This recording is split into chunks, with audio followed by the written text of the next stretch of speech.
Hey, Casey Pendleton here at Dayton Ford, Dayton, Tennessee, and I have just three words for you: $10,000. That's right. We are now eligible to deduct up to $10,000 of interest on our vehicle loans straight off of our taxes. That's regardless of if I itemize or if I take a standard deduction. Now, of course, there's a few guidelines to this.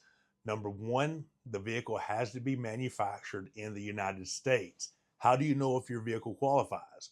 Well, the VIN number, the serial number, will start with a 1, 4, or 5. This means the final assembly took place in the United States. Number two, the vehicle's got to be new.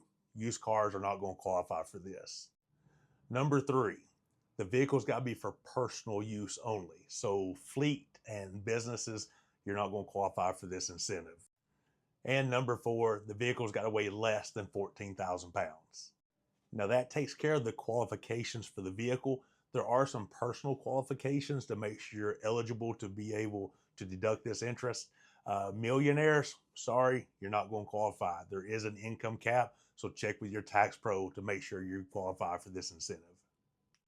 But get this, that's not just on vehicles you buy from today forward.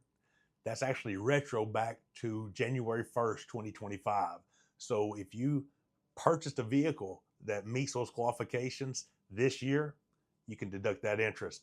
Any questions, give me a call or shoot me a text. I'd love to help. Talk to you soon.